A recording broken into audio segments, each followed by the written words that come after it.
What is up, my friends? This video is being sponsored by our friends at Spitch, the best fantasy football manager game on the App Store, bar none. Why is it the best? You don't have to commit to an entire season. You can play individual game weeks if you want, choosing a brand new team every single weekend.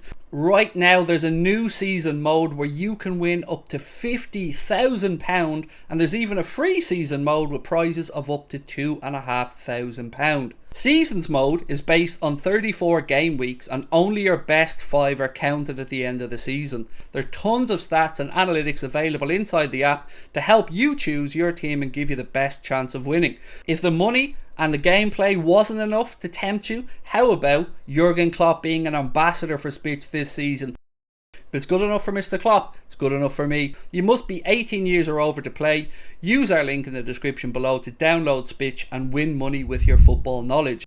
What is up, my friends? You're very welcome along to tonight's Anfield Agenda News Roundup video. We're going to focus on a couple of things tonight. We're going to look ahead to the game tomorrow against Ajax at Anfield. We're going to talk about the fixture scheduling for the weekend and stuff as well, and a few other bits and pieces. But first, a little bit of housekeeping. As you can see from top corner there, we're closing in on 150,000 subscribers. We never thought we'd get there. So if you can help us just tip along to that number, please do hit that subscribe button, drop a like on the video, and of course, make sure that you leave your comments in the section below, because I'd love to know your thoughts on the game. Now, tomorrow, we will be doing a regular watch along starting from 7 p.m. over on our Twitch channel. You can find the link to the Anfield Agenda Twitch channel in the description. And then Paddy will be live from 10 p.m. with a match reaction as well over there. And of course, I will come and film something for YouTube when the game's over as well. So if you aren't a fan of Twitch, then don't worry, I got you covered on here. So look, let's get stuck into it then. What can we expect from tomorrow? Who's available and who isn't?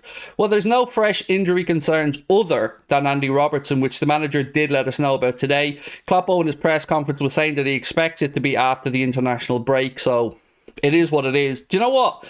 I'm okay with it though, because I think Costas is an able deputy, and I think this gives Costas a chance tomorrow to stake his claim. One thing that Klopp did say in his press conference today was that he expects a reaction from the lads. Now, what we expect and what we get have been different things recently, and we expected a reaction after the United game. We definitely expect a reaction after that Napoli game. Klopp went as far as to say that that was one of, if not the worst performance overall from a Liverpool team. He said that only 3 of the 11 players could probably hold their heads high, and that 8 of them have a lot to answer for. He didn't give out names, but I think we can know who the ones that weren't performing were. Pretty much everybody for me outside of Alisson, Diaz, and maybe one other whose name escapes me. That's how bad the performance was. But yeah, Diaz and Alisson I think maybe get a pass, but other than that, it wasn't great all around. And to be taken apart so easily in Naples, it worried me, to be honest with you guys. It did. It really worried me. But I do, like Jurgen, expect a response tomorrow under the lights at Anfield.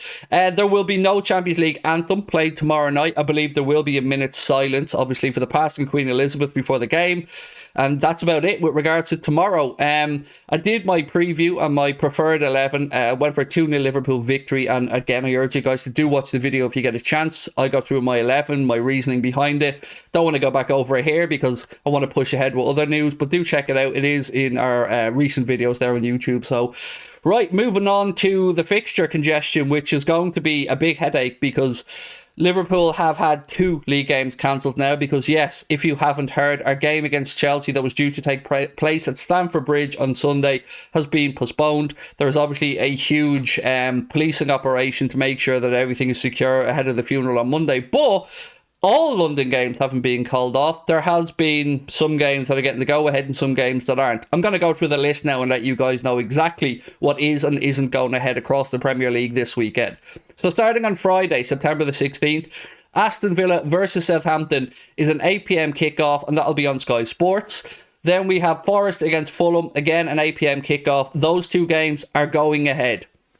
Saturday, September the 17th, Wolves versus Manchester City is a 12:30 kickoff. That's going to be on BT Sport. Newcastle United against Bournemouth, a 3 p.m. kickoff. Again, that's going ahead. Brighton and Hove Albion, or Brighton as we mostly call them, against Crystal Palace has been postponed, so that game isn't going ahead. And Spurs against Leicester is going ahead, even though it is a London club. That is a 5:30 p.m. kickoff on Saturday evening, and I will be doing a watch along of that over on Twitch as well, just to keep the football content rolling over the weekend. Then we move on to Sunday. Brentford against Arsenal is going ahead, even though it's pretty much an all-London tie there. That's a 12 p.m. kickoff, or 12 p.m. kickoff, yes, excuse me, on Sky Sports as well. Manchester United's game against Leeds has been postponed, and I genuinely don't know why. It's in Manchester. It was supposed to be in Manchester. That was one of the fixtures of the weekend for me, because we know that there's no love lost between Manchester United fans and Leeds United fans, and I was quite looking forward to that game, to be honest with you. That one has been postponed. Everton against West Ham, which is a 2:15 p.m. kickoff, that game is going ahead. It's going to be on Sky Sports. And then our game against Chelsea, as I said, that's been postponed. So when can these games be replayed? Well, there is a small chance, although probably a fleeting chance, as I'll explain in a second. If Liverpool, Wolves or Chelsea were to be knocked out in the third round of the Carabao Cup, so for us that would be against Derby County, then that frees up a potential window for a game to be played. Now, I fully expect us to get past Derby of the Carabao Cup, so I don't think that will come into it. So again, two fixtures, Wolves and Chelsea, that will have to be rearranged. And look, I'm surely going to see some comments in here that aren't happy about why some games are going ahead and some games aren't.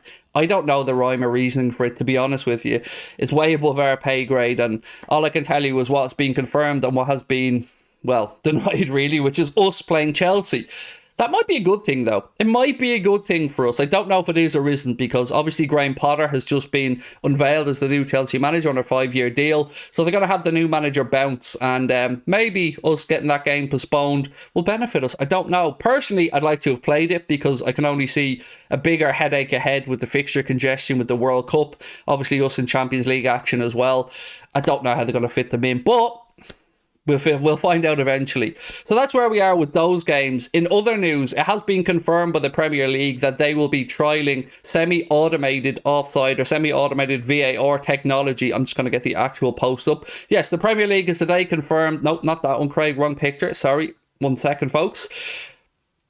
Yeah, the Premier League confirmed that they will be using semi-automated VAR systems for next season. So not this season. It is one that's going to be used during the World Cup. So we'll get to see it in its proper format then. And usually when these things are done in FIFA tournaments, they're quite good. If I look back and think back to when VAR was initially introduced, other than the handballs, which were too often and too many penalties given when FIFA used it, other than that, I thought it was actually implemented quite well.